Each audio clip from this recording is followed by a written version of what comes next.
Okay, it's working. Okay, we got people joining us here now.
Anybody or Annalisa, do you know how I could add Annalisa or someone else as a co-host? Or do I have to make you the actual full host? If I could let Annalisa to be able to show some things on the share screen, then I don't have to do it myself. But if we don't have an easy, if nobody knows easily how to tell me how to do that, I will share a screen myself. Yeah, it's not, I don't think it'll let me because I'm Yeah, recording. you can't, but you can tell me how I can give you the right of do. We can both be able to do that, I think. Oh, I'm not sure. Okay, okay. I clicked into preferences or settings, and I can't see it in the normal headings. But there are about 100 options, so I won't. Let's keep it for now, and if nobody knows how he. Okay. Okay, so I'll look through here for a. I'm looking for, well, one thing I'm folks can advise me, maybe especially Annalisa, if we go into Canvas, I'm trying to show some of the readings, and uh, in particular, I think it's the first one, which is on the background. It's a sort of PowerPoint kind of thing. So let me try to. Can you not share your screen? Is it not letting you? I can do screen sharing, but I don't know how to do to show Canvas as a. So I can open that if I get out of Zoom. No, I'm in Firefox. So I'll click on New. Now I'm stuck still within. I'm within the share. I don't want to share. I want to just. So if I want to turn off the host, uh,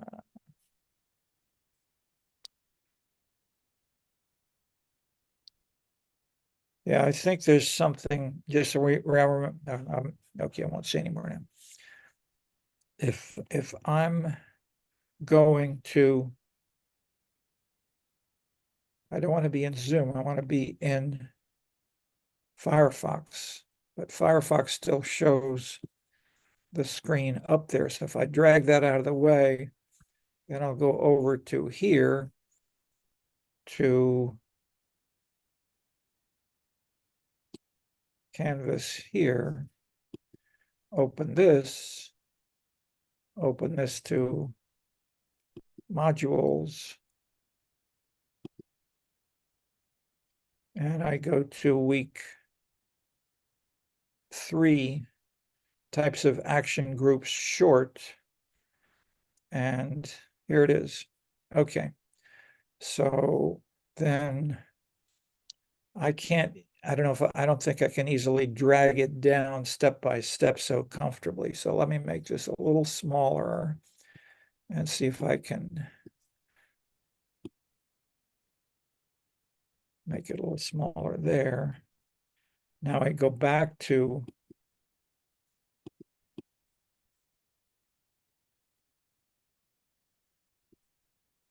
Zoom and I scroll down to a ton of stuff here. Anybody see the canvas here?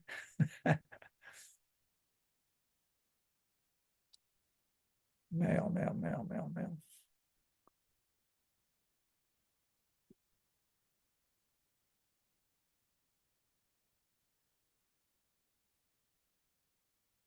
Desktop 1, iPhone. This should be called simply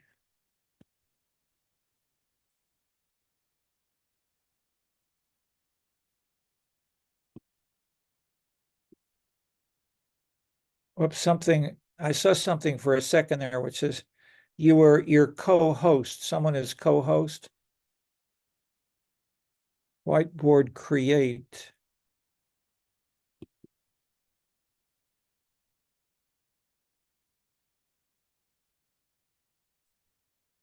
Default has created the following whiteboard in your meeting. Yeah, I accidentally clicked on whiteboard. I'm sorry. Okay, okay. So then that, but no, but that's fine. If you, what's your name, please? David Schuster. David. Okay, David. Well, now that's great. Could you try to use yours, and then you could just try to put the Canvas session with the first reading there on your machine. Sure. You want me to share my screen and pull up Canvas? Yes, please. Sure. Yeah, let me try that. Oh, it says, I tried. It says host disabled participant screen sharing. Yeah, that's what I'm trying to change. That's so that maybe that won't work. Yeah. But um, unless I'll click on one called open, sign in.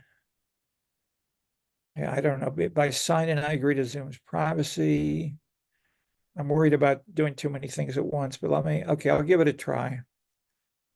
Oh, no, this is a one-time verification code that's going to my email.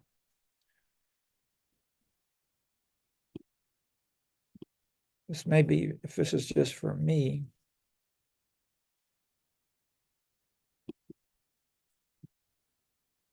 Do you know who the other host of the meeting is? I don't think there is any yet. This 98389.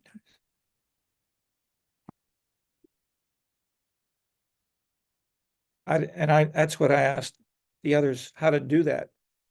Okay, I've just either the whiteboard does not exist or permission is needed for you to view this whiteboard. So I will try to request access. We'll send an email, go to whiteboards. Share request for this is granted to I think, create. I'm sorry to interrupt, but I think, I'm not sure if that's how it works, but I think in the share screen button on the top, there's a little arrow that you might go there and it might say something like, allow multiple participants to share a screen. Sounds great. Or you could click on the participants thing and then click on my name in there and then just add me. It should give you an option to add me as a co-host. That sounds so simple, and I think I may have done that in the past. Oops, no, let's go back here to, I want to go to participants. I click on participants, and then I go to Annalisa, and then it says more. Is that what I do, or invite? I'll try more. More. Make host, remove permission, allow. Okay, so let me.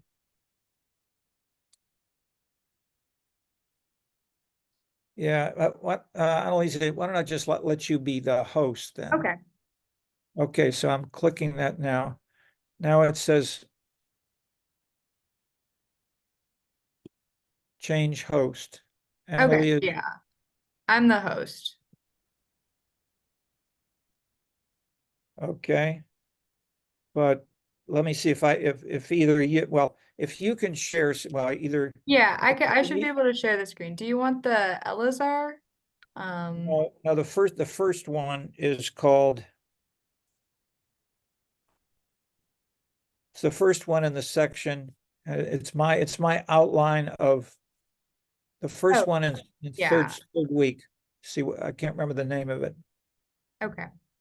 You see it there? Yeah, I see it. Okay, so that's great. If you're the host, then you can probably. Okay, that's it. Perfect. Okay. We can start the content. Try just one more here.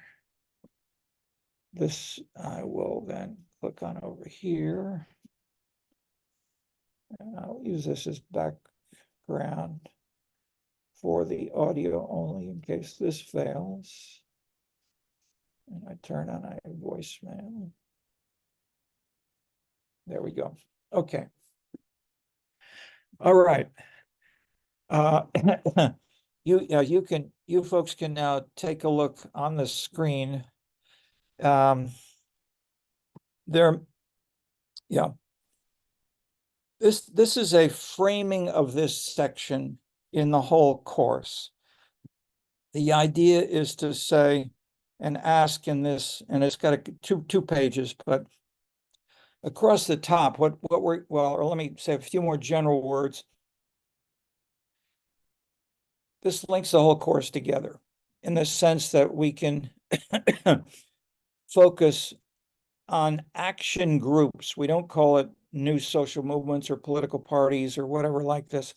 We're looking at who are the major action groups and how are these rules of the game, the components across the top. So you see the type of feudal system. So we start with a feudal kind of medieval European model where we have a master and followers.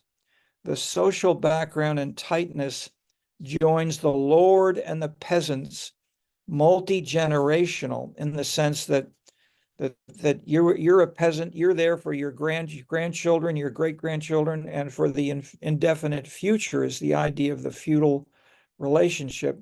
It is strong and primordial. You inherit it, your children inherit it, and so forth.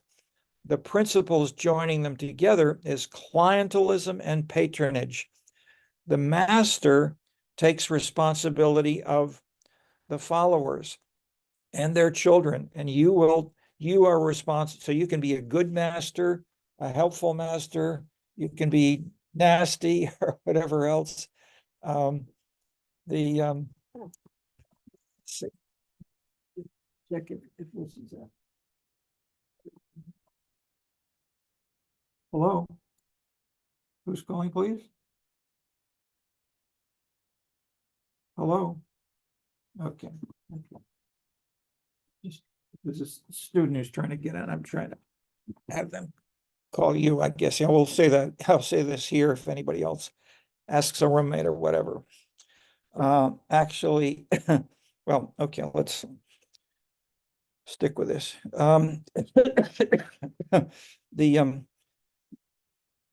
We will have this posted in the best version for anybody who's not here today.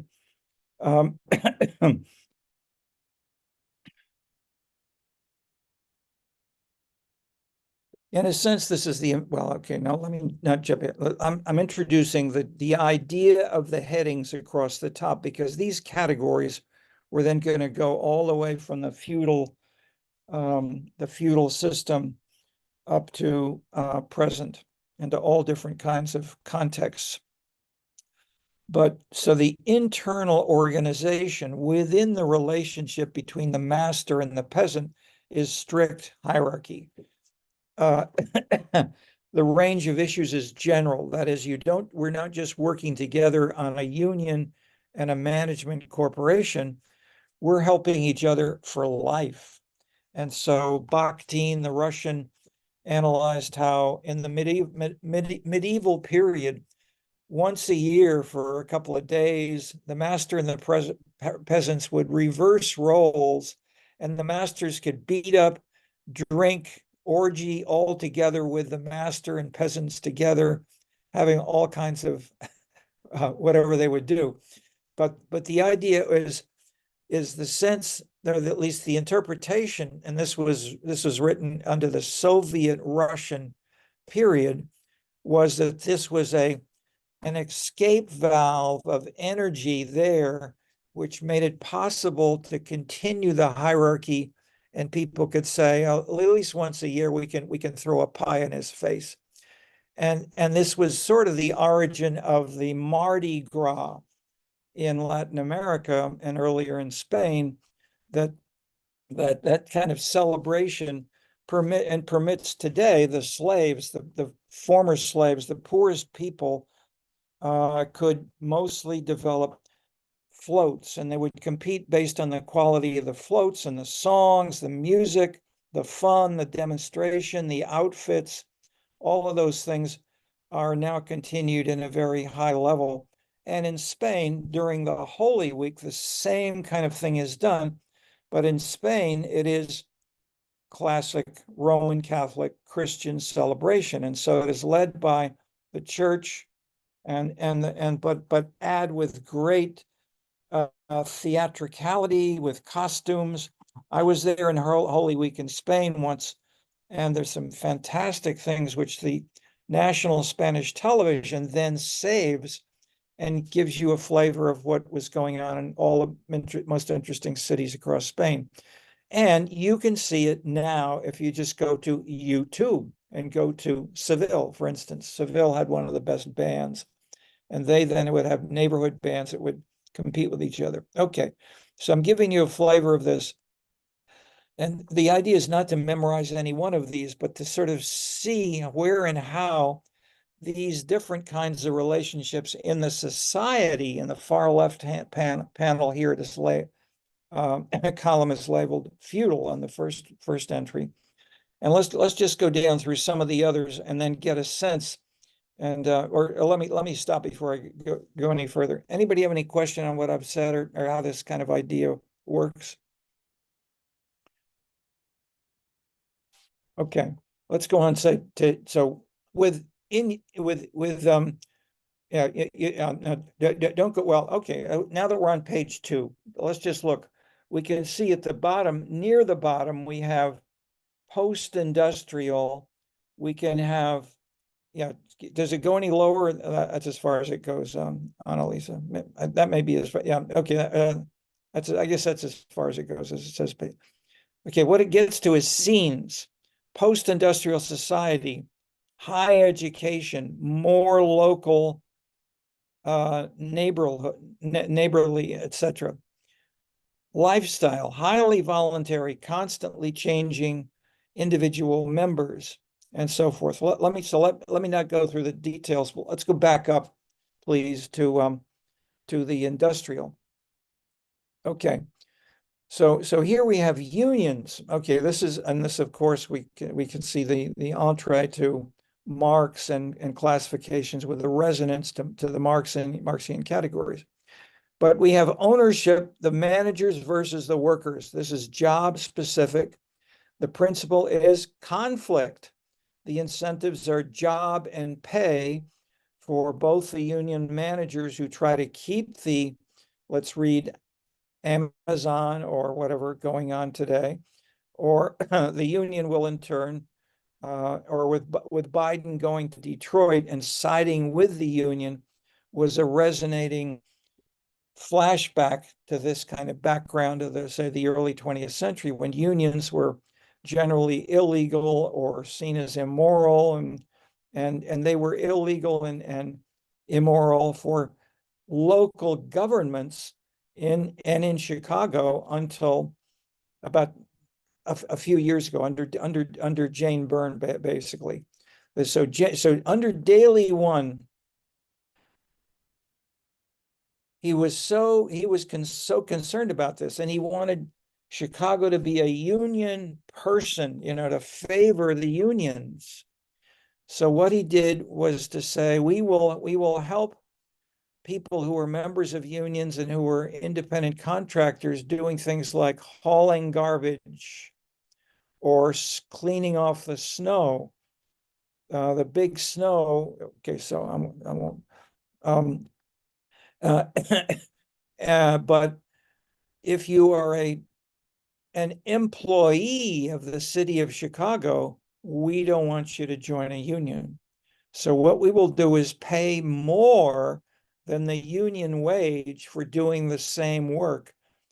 And that worked to prevent unionization as long as Daley was the mayor. Jane Byrne came along and she was trying to save money. So she didn't raise the salaries of the workers, and they said, we want a union and we want to change the rules of the game. We don't want to do this. Jane Byrne said, you can't have a union. I'm the boss, do what I say. And the whole fire department went on strike, and they wouldn't put out any fires at all. It was a wild period. And so what did Jane Byrne do was, I'm going to fire you all, the whole fire department, and I'm going to create a new fire department, and I will hire a whole new set of people, and you can't work for the union in the future. Okay, so everything happened except for the last. I'm not sure if it was I think it was with the next mayor, the judges and others said, you can't fire those people. And so Chicago had, from Jane Byrne on, twice as many staff in the fire department as had ever been there before, or was necessary, if you will, based on standard procedures across the country. Okay, so that's the way these things can be the context, but as you can see, individuals can fight against it and can break the rules, either the manager, the mayor, or the union or the others. And so where and how these things can work, and when you have someone like Trump who is continually testing and breaking the rules deliberately, you can see how these things can be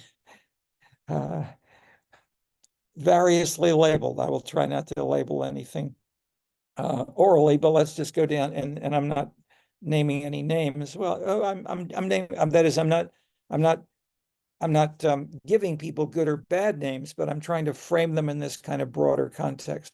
Okay, let's scroll down to the next one. Is called varied. So no, it's not page 1. Back to page 1. It just says I'm sorry. Yeah, the next one is, yeah, the headings. Okay, this is civic organizations, not unions, civic.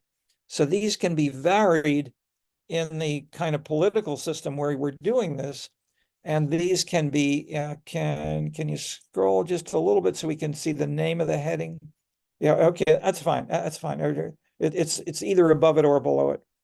But let's just stay with the civic organizations, and we can see that these can be based on class. They can be based on, but variable. That is, there are lots of things that civic organizations can build on. And many classic organizational structures are nevertheless there. There are officers, membership cards, maybe fees. And in Chicago, people used to have to pay, maybe 10% of your salary to the Democratic Party as an organization. So they were paid more, in part because the party could then be paid from the taxpayers' taxes.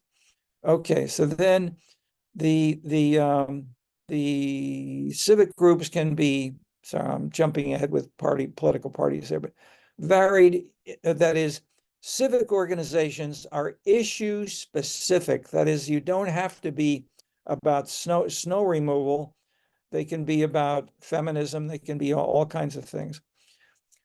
Then we have your personal contact newsletters, open and closed media, and so forth.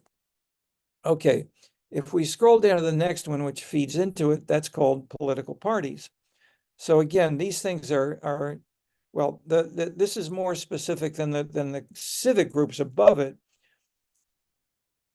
Both are variable, but for parties, these are based on class and jobs, not other things.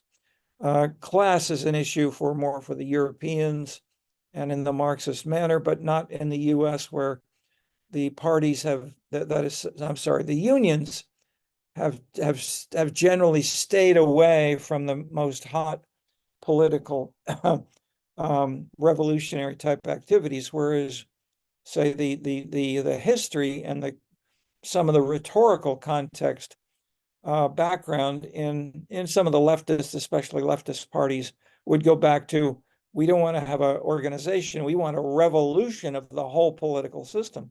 And that rhetoric we've also seen recurring in the last decade or two with Donald Trump. Okay, so is there something here from Annalise? Okay. Okay, I won't bother, but can we scroll to the next, Lisa, please? Yeah. So this is now I think this is post-industrial society, often national, higher education. And wait a minute now, which is which here? See, this is, okay. Yeah, so this is after the civic groups and the parties. So we're now, this is more the entree, bigger theme of this section of the course, which entered really historically in a significant manner only in the 1970s. And these were called new social movements. And the ones that were most, and well, they built on the example of the African American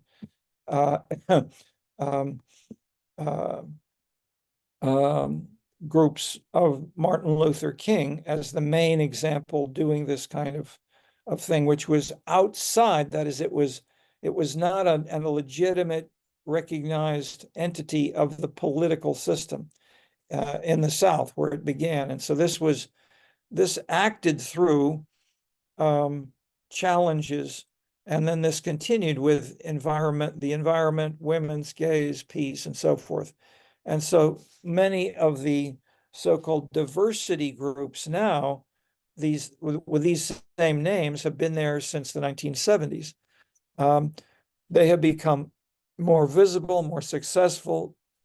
But let me hold off for a second just to go across the row here. With the new social movements, there more is a focus on consumption, not just jobs and production, but lifestyle. And these are they're challenge under the principle, challenge the world on that issue, peace, women, gays, etc. These are lifestyle issues rather more than material issues, which is more money, but instead, I don't want my body to be an issue for the political system. Internal organization, coherent but flexible. Range of issues, issue specific, chosen by the individual in the sense that you can be a feminist, a peace person, an environmentalist, or you could be a friend of the police. That is, you can choose what others may say, oh, you can't do that, that's a left issue. You can choose if you want to join anything in this sense. Okay, let's go down to the next. The next one, this really became there's almost nobody has written about this per se. A lot of people still use these, well, either they use the names like women's movement or the environmental movement, but I created this term, new social movements. It's a silly, awkward name, but at least it's descriptive. And it tells the story that it's not just a new social movement, as in the 70s. This is a revolt against the 70s. And so it was best illustrated empirically in a demonstration in Seattle. I think it was the World Bank or international finance organizations were meeting from around the world, and there were lots of people who flew in from Europe and other places to demonstrate against the capitalist order of the world. Okay, so this was lifestyle, voluntary, volatile, highly individual. That is, what's different about this? It was not your union or your environmentalist organization. Nobody, maybe there were altogether new organizations, but the main point is many people just said, I'm going as an individual with my camera and my knapsack, and I'm going to participate, and I'm going to tell the world maybe something like that, or they may. So there were many like this, hundreds of these, which then took off as well. And this kind of decentralized sort of thing, let me move on over here to, they can be initially they could have been, then were charitable, such as helping the disadvantaged or the victims of a flood. It could be symbolic in the sense of being parades and things like that.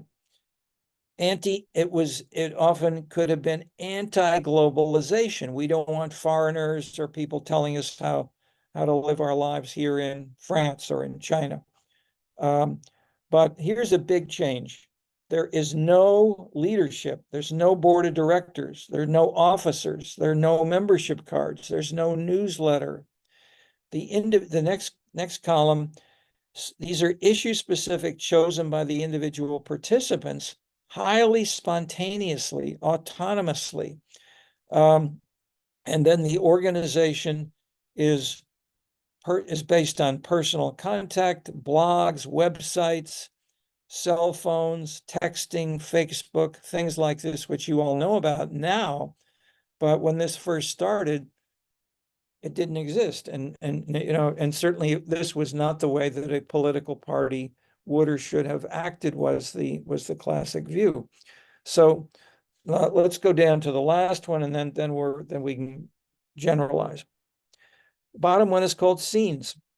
And we'll talk about more of this when we get to another section below. But you can see this is in a post-industrial, highly educated society where local and neighborhoods can be there, as in Bridgeport or Hyde Park, with a local designation and a sense of identity, but there may not be a Hyde Park organization that you carry separate from your student card. You can be a University of Chicago student with a card, but that's not a Hyde Park. What's the racial composition of Hyde Park? The majority composition. Anybody know? Is it white or black? It's black. Most of the residents of Hyde Park are not white, and they live further north, but the aldermen have this kind of composition. So then, and we have the city council then playing with this, and they gerrymander to either make it a little more black, a little more white, or then, given that the politics of Hyde Park for the 20th century has been to fight the machine, or fight the Irish, or fight the politics of the dominant, if there was any dominant group, as there was from roughly 1933 until the 80s. This was the most important local machine, and that term was used strongly, modeled on, say, on the Communist Party in Russia or China, to say, we don't want independents or other people around it challenging us. So in that sense, so I want to, I'll just finish the bottom line, and then I'm beginning to generalize here. So we've got the issues. So if you think of Hyde Park, there may be some lifestyle, highly voluntary, constantly changing individual members of people who say, I feel I'm part of Hyde Park, or say me. I mean, I've never lived in Hyde Park. I live in Bronzeville, and that for people, if you come from some parts in the world or some parts of Chicago, that doesn't mean anything. In Chicago, this is big stuff. That neighborhood identity can be very important in terms of symbolism. And this came from the national origin immigrants. If you were a Pole in Chicago in the Polish neighborhood, you were then a block in the Chicago City Council, and you might make a compromise with the others. And so if you were from a small ethnic group, you could be just left out altogether. And so then, or you could be negotiated or built into a coalition. But those kinds of things were and are become very complicated. But so we're pushing on to the right on the bottom line here.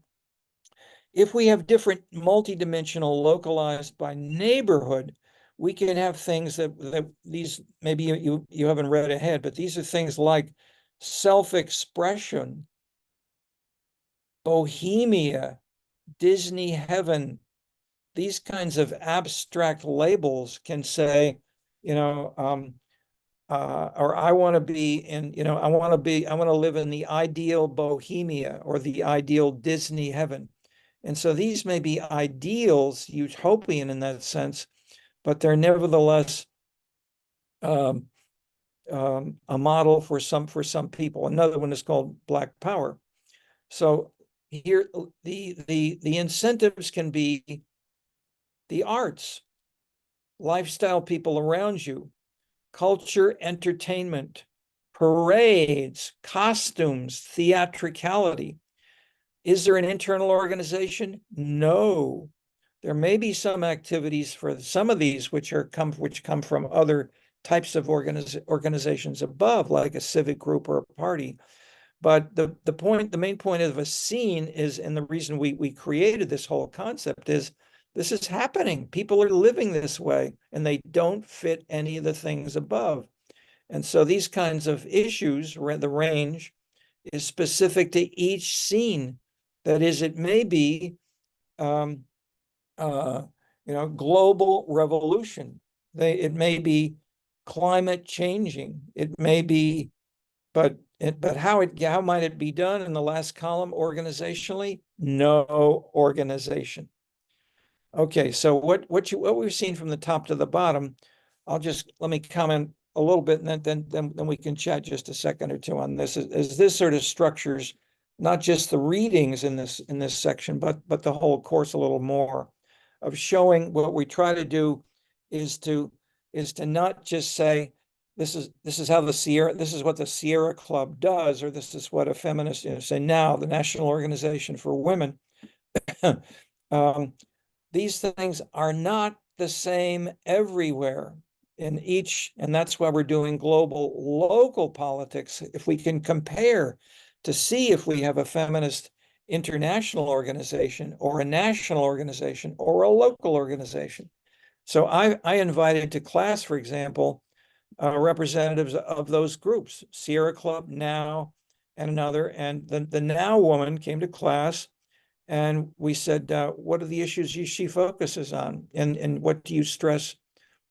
And her answer was answering more as a higher percentage of inquiries and phone calls from specific requests than any other feminist organization. So she's fighting the other feminist organizations.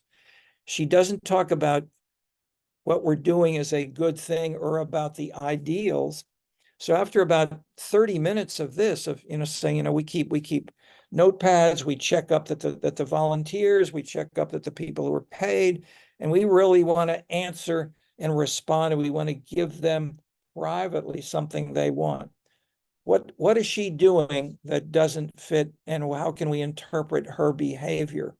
Question to you. Why does this make sense to her, and why did she talk this way and do it? Based on what we've seen right above and what you know a little bit about Chicago.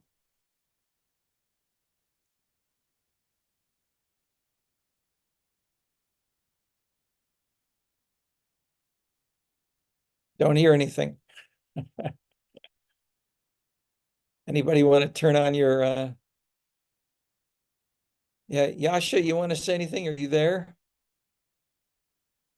Yasha knows a lot about the Chicago political system. I'm sure others of you do too, but I am. Sorry. Okay. Okay, go ahead. But the You want to comment on that? spotting. But you have to be separate. Could you repeat the question really quickly? The question is, why did No, it's not. why did they Majority, 84%.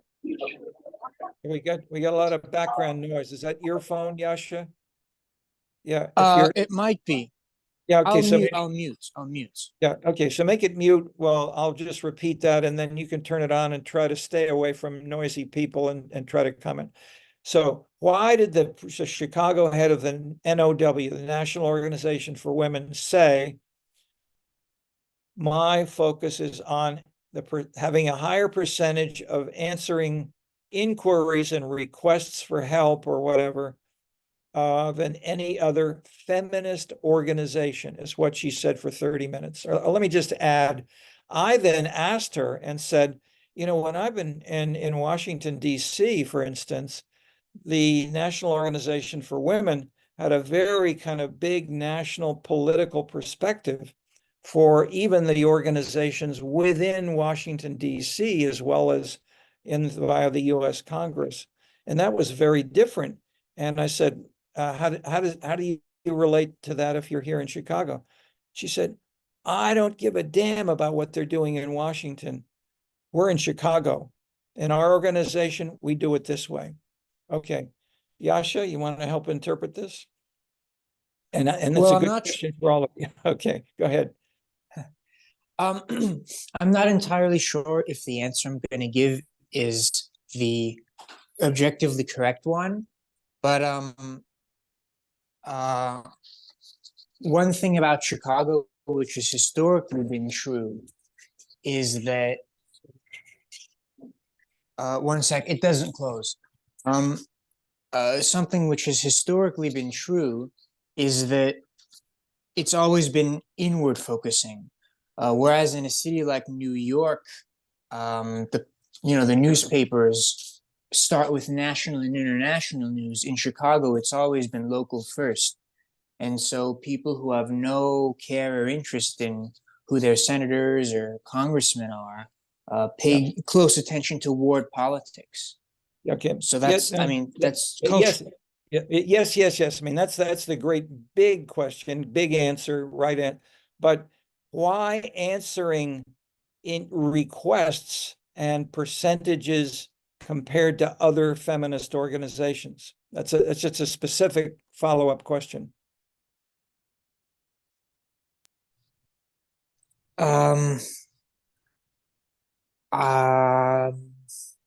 It could be because the local leadership in Chicago has great say in Washington. That I know that's also true. That anecdotally, when President Johnson wanted to get something passed, the first call he would make would be to Mayor Daley and not to his floor whips. So I guess the local organizations in Chicago who have the ear of the mayor could perhaps have outsized influence on national government. Yeah, I mean, yes, I mean, everything you say is true, but I'm trying to link it more to specific Chicago politics to answer the question to help. That is, we're trying to interpret, why is the Chicago now so different from the Washington now? And probably New York, the now leader woman in New York would probably be the same as you described in Washington. Ideology. Abstract. Maybe perhaps Chicago's just a more blue collar town. Yes, that's true, but that's not, but why the specific form of politics? You have worked, I've known, you've said, no, you've told me, you've worked in the office of an alderman, and you have done what? You've answered requests, haven't you? Yes, I answered requests.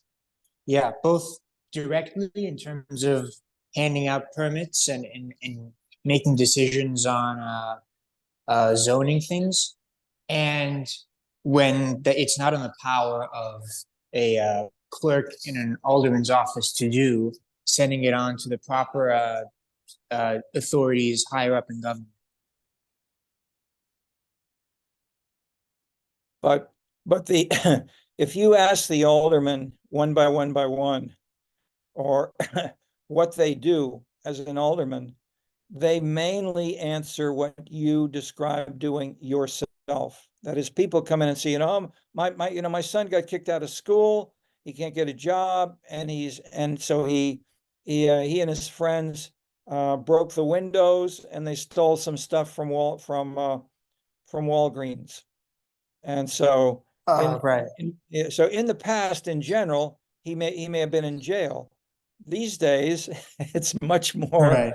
It's much more tricky. But the point is, the classic Chicago, and this is the classic definition of Irish and Italian clientelism, is that it is not ideological. It's not in favor of revolution or the land or the proletariat. It's, I give you a favor and you give me a vote. So Right.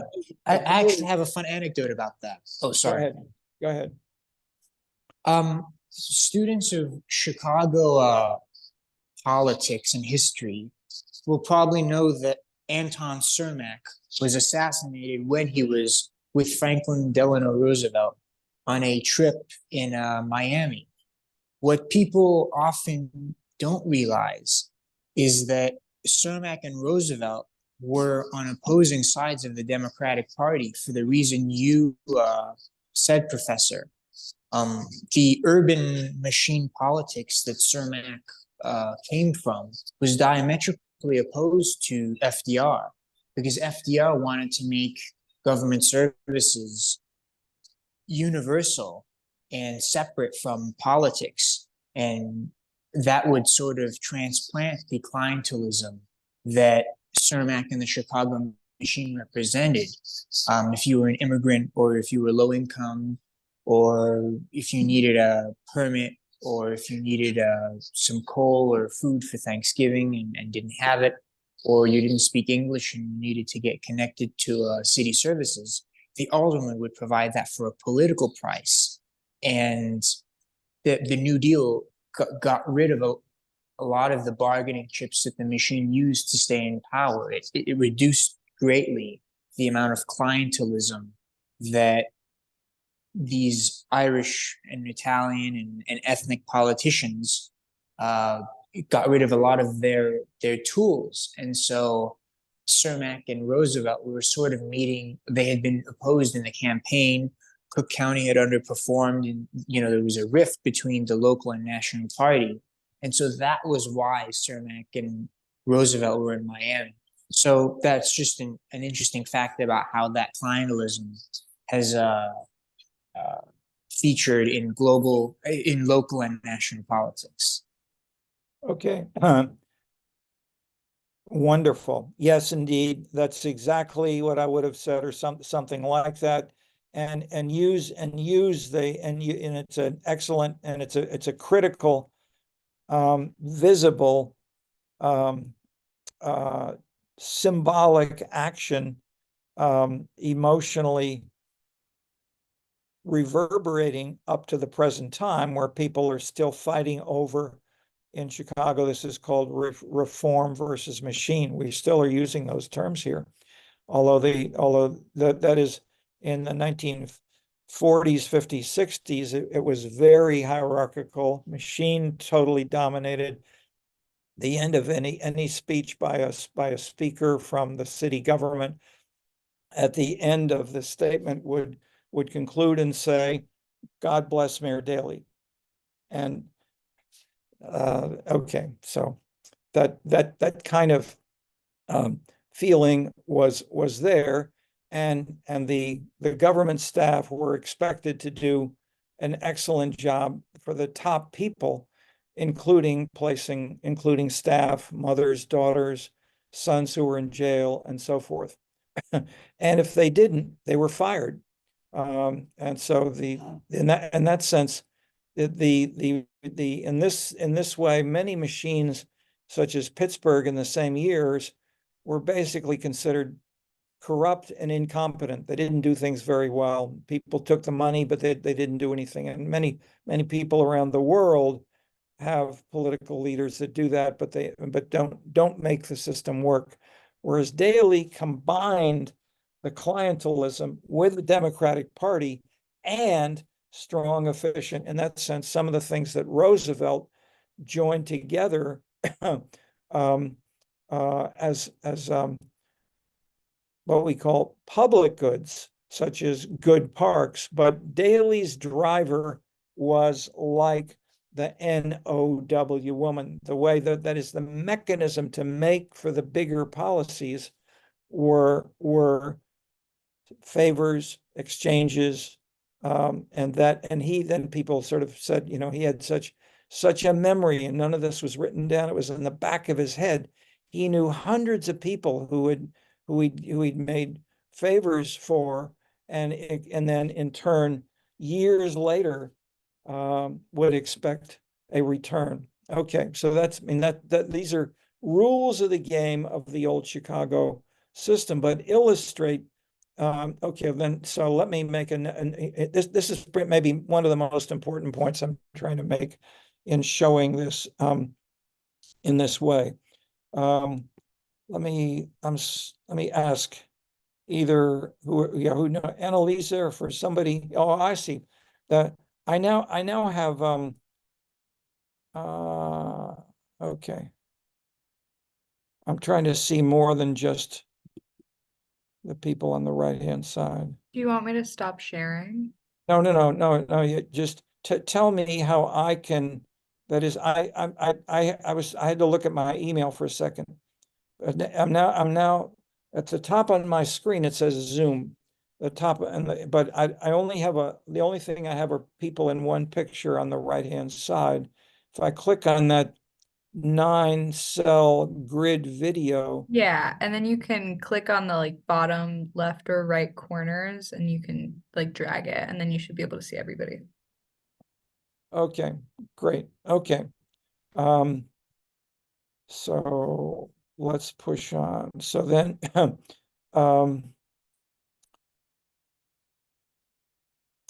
okay. One of the biggest points that I'm trying to make with this is to say, where are we today?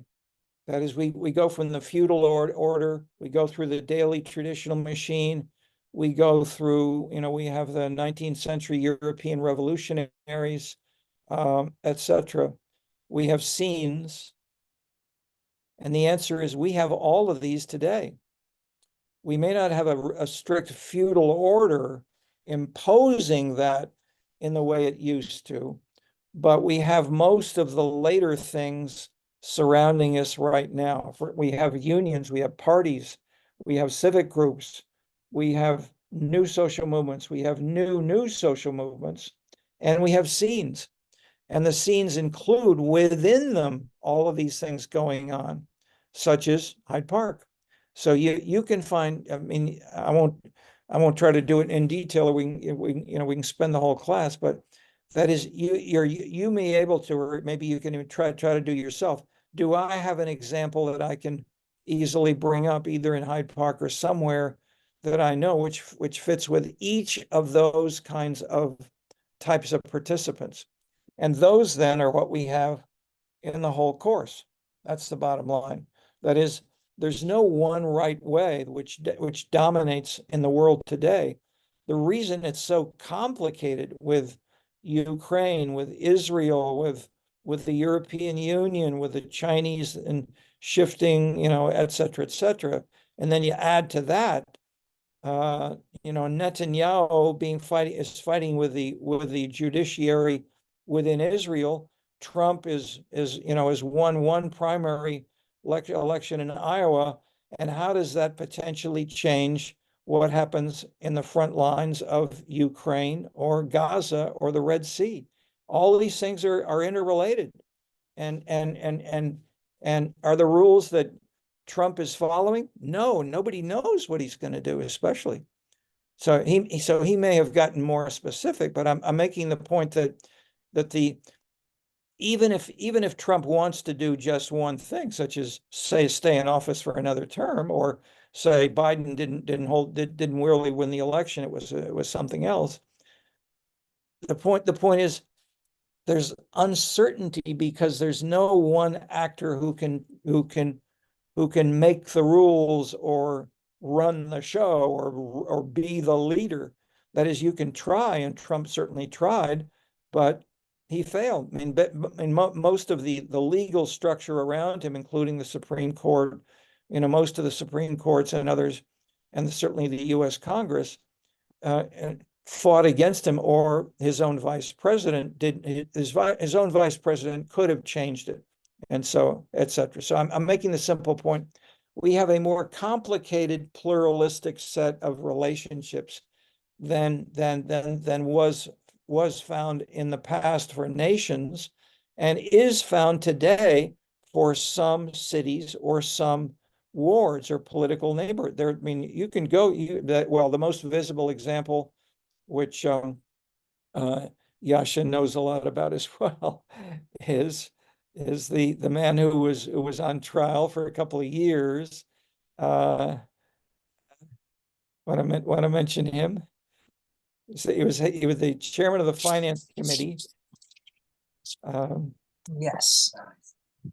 So it was Alderman Edward Burke who Burke, B-U-R-K-E. Yeah. Go ahead. Sorry, what about him? I was just saying his name for people. B-U-R-K-E, Edward Burke. Go ahead, Yasha. Just say a little few words here. So Burke was he was an alderman from, I believe, 1969 until last year, when he declined to run for re-election because of the trial. And so he was and is sort of the last link that Chicago has to the machine system. There is still a remnants of the machine today, but Burke was sort of the last alderman to have lived through the Richard J. Daley era, the council wars, and his father was a police officer, and alderman in Cleveland as well. So he sort of embodied the for aldermen and citizens of Chicago alike, he embodied the school Chicago machine way of doing business.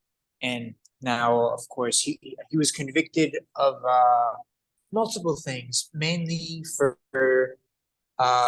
shaking down business owners in his ward and refusing to grant them certain permits that they needed unless they did business with his law firm, which is a classic way of machine control.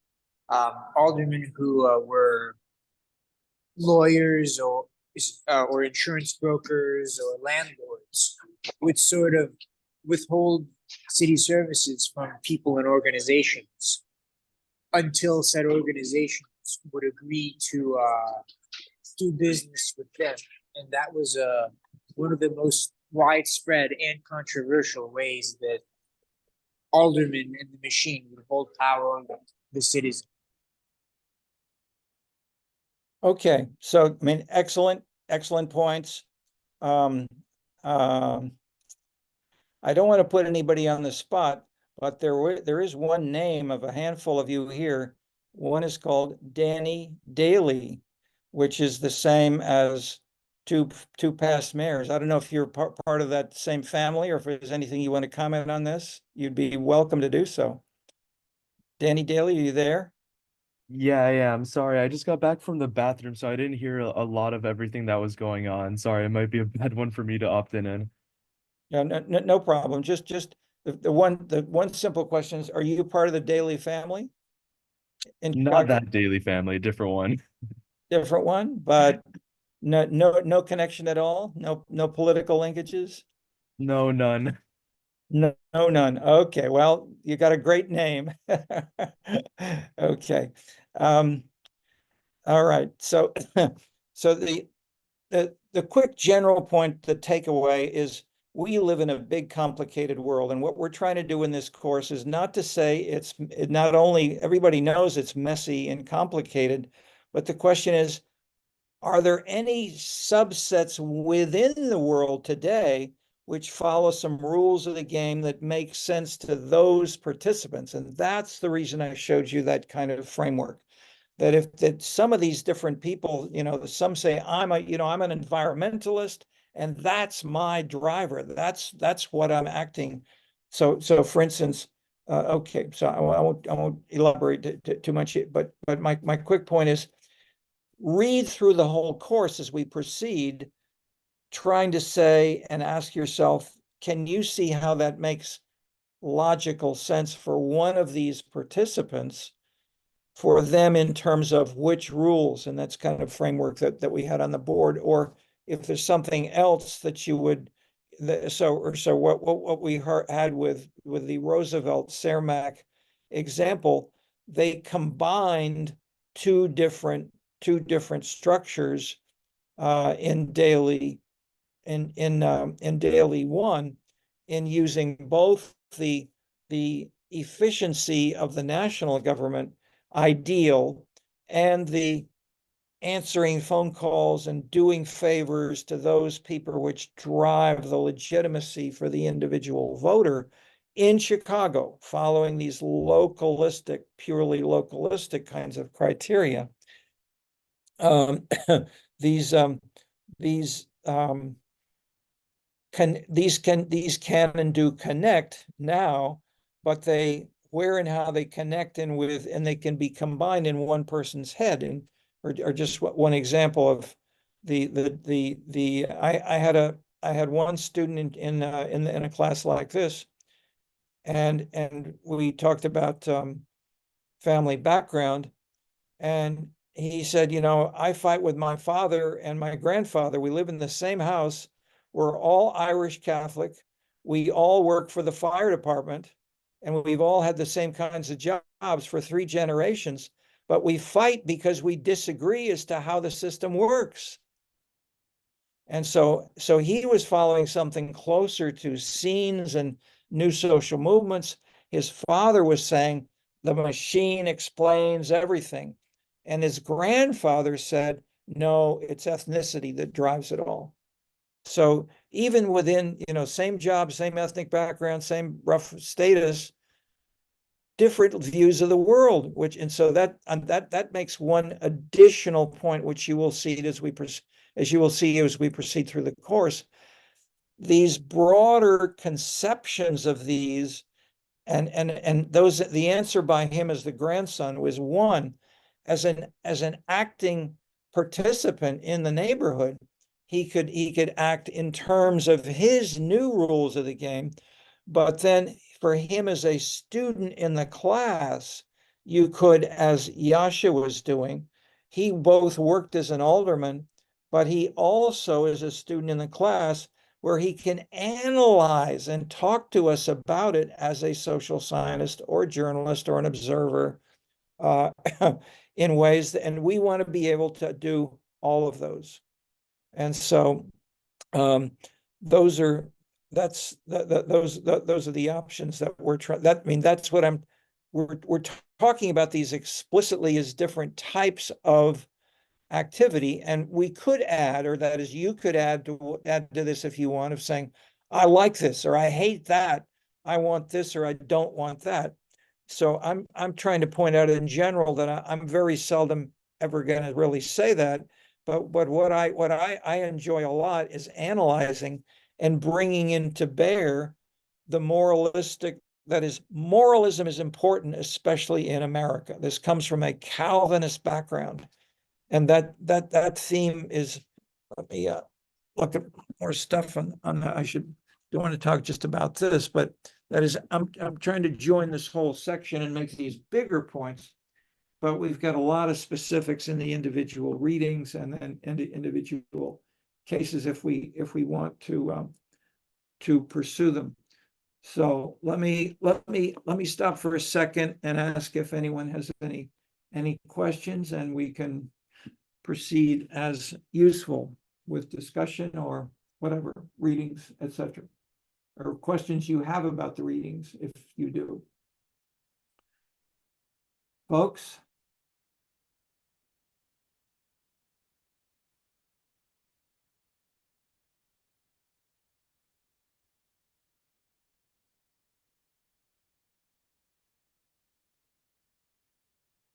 Okay, let me say a few words about the readings then. After this section in general, oh, I see. Okay, I'm looking at the syllabus now, not on Canvas. So on the syllabus, number 1 is Doug McAdam, John McCarthy, and Mayer Zald. Comparative, in this case, means international perspectives on social movements. So this came out in 1966.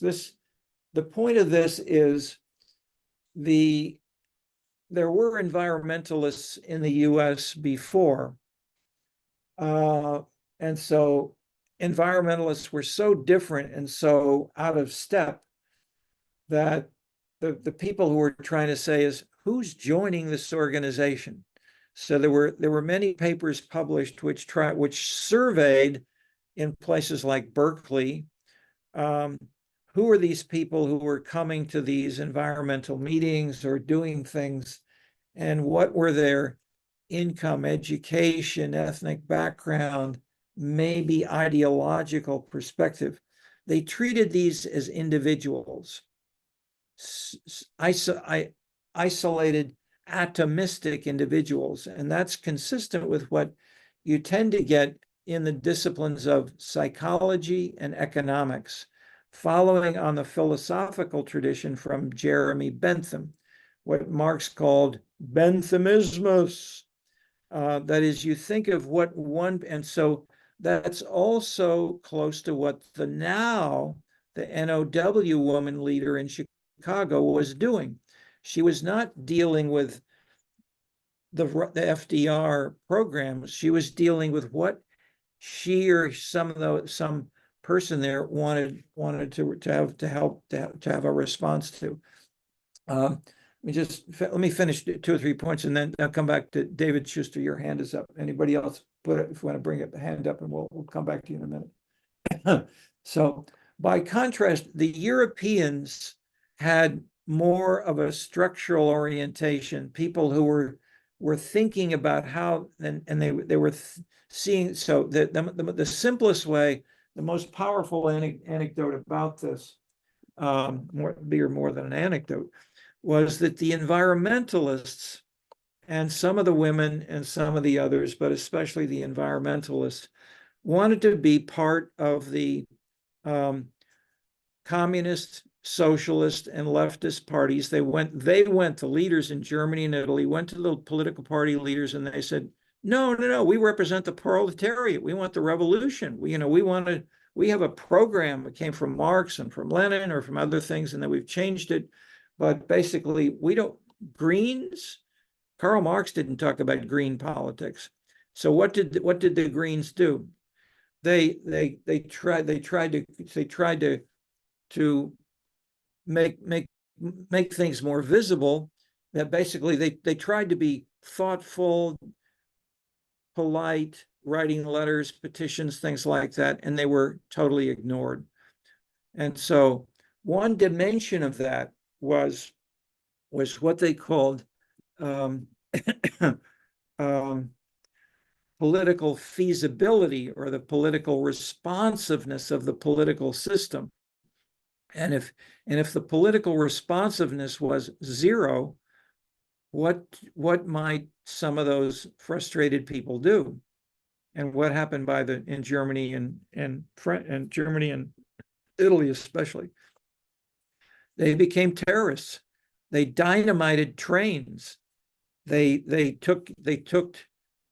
kidnapped political leaders or children, wives of political leaders. They assassinated top political people. And this then went on for a couple of years.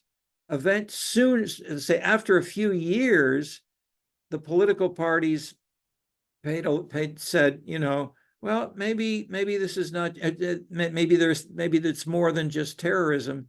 We ought to pay attention, and maybe and then they got their names on some ballots, and they created a new party called the Greens. And the Greens then the famous one was they marched into the Bundestag in Germany, carrying very slowly pitchers or glasses of water, and dressed in a more bohemian kind of style, to say that we're not going to just follow the rules of the game of the Bundestag in general. We're going to try to say we want to have clean water, we want to have clean air, we want to be responsive to green issues. And this then illustrates three different kinds of patterns, three kinds of rules of the game in this paper. Opportunity structure, I've demonstrated. The mobilizing structures then are having a political party with members, money, activities, and votes behind you, and then being a representative so you can walk into the Bundestag. And then the third is called the framing process. So the framing process is the journalistic labeling, or what do the observers say? What do the Bundestag people call this? And they say, well, you used to be terrorists. How can we have terrorists in the Bundestag? And the answer is no. Then the answer is a framing question. How do we label what we are or were? Okay, so the point is, these kinds of theorizing were articulated by the Europeans with these extreme examples. Let me just add one sentence here. Robert Putnam, Bowling Alone. Who knows about Bowling Alone? This has become very popular since. What's the basic? Or so I'm sorry, but before I go ahead and do that, David Schuster, you had your hand up. Go ahead now, please. What I was going to say about the paper you were talking about, but I know a little bit about Bowling Alone, like the social decline. That's great. Yeah, can you use a image of you for video, or you don't have it on? Yep. Okay, great. Yep, please do. Go ahead. The only thing I really know is that there was a social decline because of technology over the past few decades, like a decline of neighborliness he was talking about. And I guess just like the social interaction going on in the world, there's just been a decline. That's really all I know.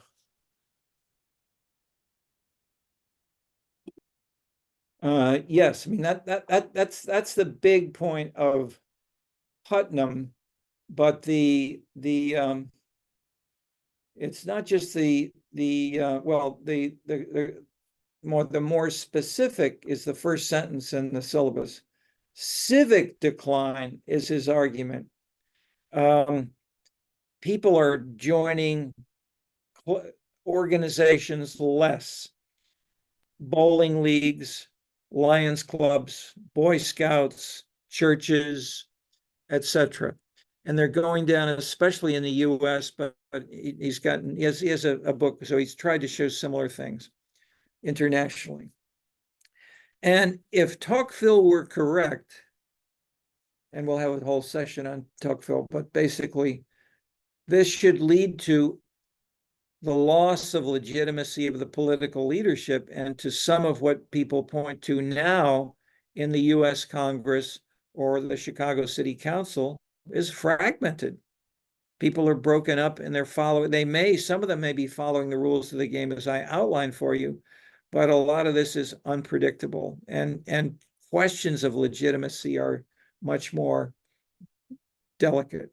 Okay, let me Why do you think that civic engagement has gone down? well,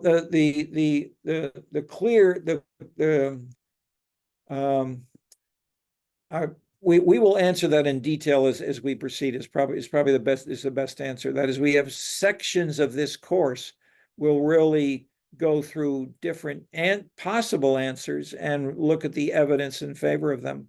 But as I'm implying, there is no one simple answer. That is, there are multiple things going on, and making you in the course more conscious of all of these going on, as we did today in the first half, we're going over those sections, seeing how these can fit together, not just saying they're messy or whatever, but they're different actors following different rules of the game. Some of them are very clear and specific, others are not, etc.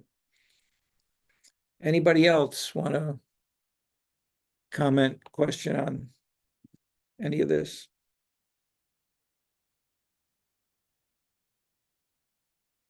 How much of a role do you think technology has played in that decline?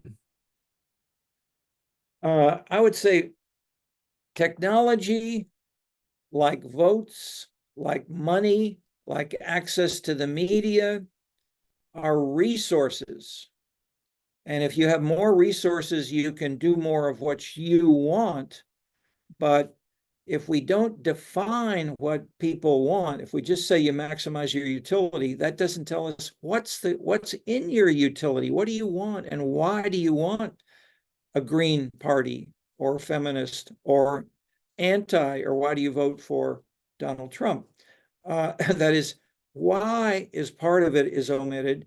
But second, but if you try to answer what people want with their money or with their race or with their age or with whether they have a big cell phone or a small cell phone or 5 computers, those don't tell you what and how you use them.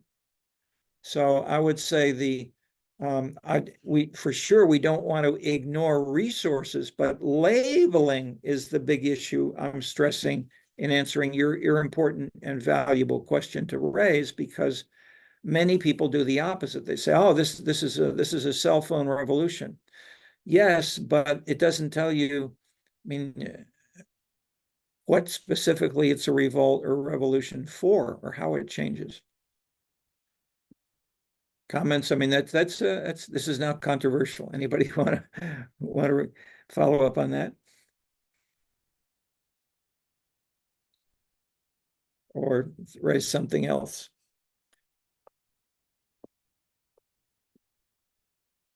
The kinds of things I'm saying in this session today, as we're near the end, I'm saying are mostly the 3 things that have stars, but the last one is Megan Kalman and Terry Clark. Megan Kalman was a very active participant in a somewhat it scrolls down a little more that we built on in case studies. She worked in Bolivia, she worked in Washington, D.C., she worked in local organizations, and we were then invited by the Chinese national government to give us a report on how the civic organizations worked internationally, and we did it in Chinese, and then we rewrote it for an international English-speaking audience. And so that's what you have here. The other one I'll just mention in a sentence is Chris Bale has a book called Terrified: How Anti-Muslim Fringe Organizations Became Mainstream. It's a beautiful, thorough, splendid analysis of how President Bush at the time of 9/11 was very careful to say, we don't want to blame Muslims in general. This is certainly a very small minority of people who were involved with 9/11. That has now changed. And how did that change is what the study does. We're at the end of our hour, so we're going to quit now, but thank you for connecting with us today, and we will continue on next week. Excuse me, Professor. Yes. How's it going? My name is Will. I'm actually not Good. in your class, but saw there were some openings. Would love to join. Yeah, we're still reviewing that situation, but we may have a little bit, but it's going to be very tight. Okay, well, thank you very much. Yeah. Question, hand is still up on the what's your, I'm looking for your name here. Say Sorry, yeah. same thing. Yeah, okay, same answer. Thank you so much, Professor. Have a nice day. Very Thank good. you, Professor. Have a good evening. Yeah, I mean, I'll say for the others and for you folks here. The last time I taught courses, I had 193 students. And the problem is the university is really not supporting the TAs and what we need to make a valuable course experience. And if we can't have, multiple TAs, it doesn't work. So we have to keep the numbers very small. So that's why it's difficult in some respects. Okay, that is, my preference would be to offer students and faculty many different ways of teaching and connecting with each other, and that's where we are now. Okay, thank you, folks. I will stop this recording, and